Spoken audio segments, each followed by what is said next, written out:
Okay, greenhouse tour. So, okay, let's go over what's in here right now.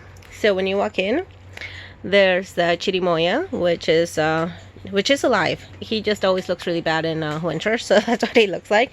But it's definitely time to transplant him this year. I think I'm gonna get to him because I really want fruit, and he's been flowering each year, but since he's not priority, he's you know, we just never give him the time of day. But this year I think I can do it, so I'm excited. Then there's these guys. These guys are the white zapotes, and they are not looking good. They got watered. I thought it was a watering issue, but no. I mean, they have a little bit of new growth, but they still look pretty sad, and they're dropping leaves. I think it's because it's still too cold for them, but you know, but they're still alive and they still have foliage compared to that, so I think they're doing okay. This guy is really tall. He's actually touching the top up here, so what I'm gonna do is I'm gonna chop him off, and I'm gonna see if I can make a cutting out of him because I want to know, because why not? And hopefully that will shorten him up. He will also be needing a new pot. I think all those 3, 4, all of those guys will need pots because they're just overdue. In here we have a chaya. That's what chayas look like in winter for us. Look at this. They just pretty much drop everything. Yeah, but they're starting to come back, so that's good. They're starting to try and make new leaves. It's just so cold in here at night for them. They're tropical plants. Okay, so that's that. And then over here, oh well, there's the rocking chair. I still haven't painted it. It's gonna be black, but I still haven't painted it, but it's still comfy. So basically over here we have seats, we have all the starts, and I think these guys will be fine starting out here. I don't think I need to start them indoors, but I will be starting some of them inside, some duplicates, just to make sure. So papalo, I think it might actually still be too early here. Same thing with sweet basil, shiso, and strawberry spinach I think will be fine. Vincas I think will be fine. But basically the other ones I think I'm gonna need to start indoors as well, so I'm gonna do duplicates. Oh look, more cuttings from the orchard that have not rooted. I forgot there were more cuttings. Yeah, so up to so let's add 1, 2, 3, 4, 5, 6, 7 more to the cuttings that to the orchard cuttings. See, and they're just not doing it, and I am so surprised because I haven't had a problem with fake cuttings before, but before we used to do them in pots with like really long cuttings, so at that point we were just planting branches, and I guess that was easier because these guys are just not doing it, and I'm just so surprised. But yeah, so back to the seeds. So yeah, so I'm gonna have to start doing some some more indoors inside the greenhouse, and that's fine because I finally made some space. In here we have some vincas, and look at that, they're starting to sprout. All those little white spots, those are little seeds that are opening up and looking for somewhere to put their little roots in. So that's what's happening there. So that's pretty cool. Then from there I'm gonna start plucking them out into little planters, individual planters probably. I have some more growing up here. These guys have not sprouted yet because it is a lot colder, but with the lid here it keeps it that much warmer, so it's interesting what they do. Yeah, okay, so that's that. Down here we have the white sage cuttings.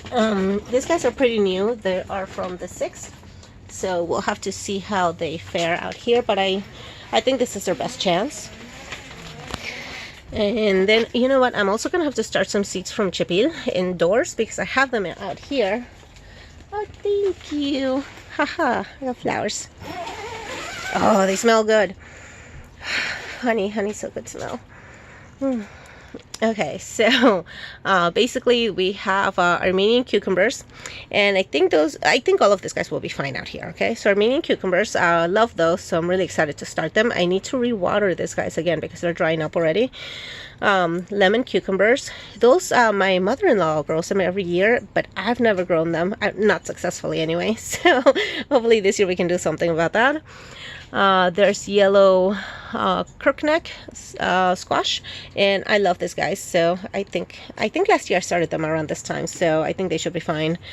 More nasturtiums and more marigolds. So look at this, guys. Oh, yay. So they did really well. It started indoors, but I think they can start outdoors now. Although last time, these guys, they had already sprouted within a couple days, and I think out here is going to take a little bit longer. So maybe I will start a batch indoors as well. Anyway, you know. And then we have chipil here. So there's chipil, or people also know it as chipilin. Chipilin. So yeah, but I know it as chipil. So that's what's going on here. This might be too early, but we're gonna do a batch here and indoors. Then there's the Table Queen acorn squash. We'll see how that does. I've never grown them, so we'll see. Early white bush scallop. It's also squash. And so I've got 3 of those going on. Cantaloupe, these are the ones that I said were like hand size. They were like itty bitty, so they were just like the size of like a handful, and they were perfect size per person. I love those, so I'm trying to grow those. I hope the seeds are still good. And then there's Malabar spinach, and those drying up. I really need to keep those moist. It's wet down there, but you know, I want to keep them moist enough. But yeah, so that's what's going on there. And yay, so that's, it looks like a lot of seeds, but it's actually, I feel like it's not a lot of varieties. It just looks like it. It's just a lot of each one, but that's because I'm not sure how they're gonna do, and I'm also going to be sharing some. So you know, so let's say one of each guys doesn't make it, that leaves me with 2, and then I have, no, I don't have to, but I'll probably give one to my mother-in-law, and then that leaves 1 for me, 1 to my mother-in-law, 1 for me, and so on. And so that's why it's actually not those many seeds. That's how I feel anyway. And then here are the seedlings that came from inside. So these guys were already indoors. They were doing great, but I think it's time to start getting them acclimated, and they are doing fine. They didn't like get stressed or anything. This is the funny bucket. I think this guy might have some fungus gnats. I think that's a problem with that one, but they are doing well. So I think soon enough, I think in about a week or so, these guys can just go outside or get planted into the ground. I think they can handle that, honestly. Feverfew, I think in a couple weeks, and they are going straight into the ground. They are not, they're actually very heat tolerant. It's just the cold that gets them when they're itty bitty, I think. So I'm just being careful, but they're ready. They're almost ready. And then I brought the smallest tomatoes out here as just to test them out, not to sacrifice them, but you know, basically these ones are the ones I was willing to test out outside because they're so small. It's they're not my bigger plants. If these guys don't work, then the ones indoors will, so we'll do fine. So I think you know, I think there's white flies in here. Boo. But yeah, so look at this. They're actually doing great. Like this guy over here, he was actually growing in a little tiny container like this guy over here, and he had a whole bunch of them, and he seemed like he was just being held back by me. So I put them in ground, and they were all in cocoa coir. Like these guys are all in cocoa coir, just plain cocoa coir. So I finally gave them some soil, and the ones indoors are doing so much better. It's amazing. So I'm hoping that these guys will do that as well, but it is a little bit colder here at night, like I don't know, I'm gonna say in the 40s. It's probably inside in here in the greenhouse, so they are, these guys are showing a little bit of stress, but to be honest, they were stressing indoors anyway, so it's just what it is.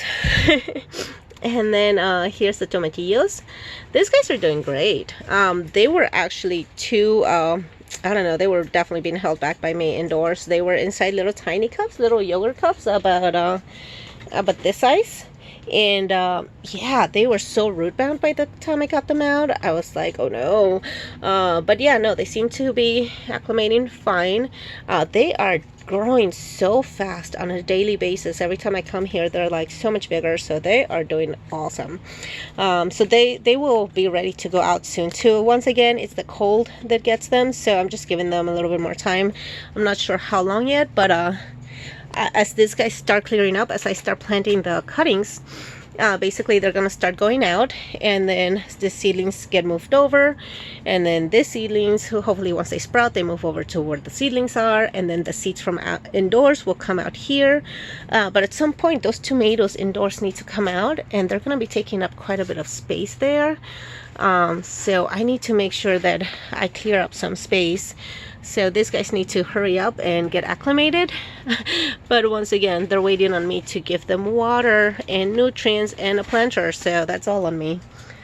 But yeah, so that's what's going on in the greenhouse, and it is really nice in here.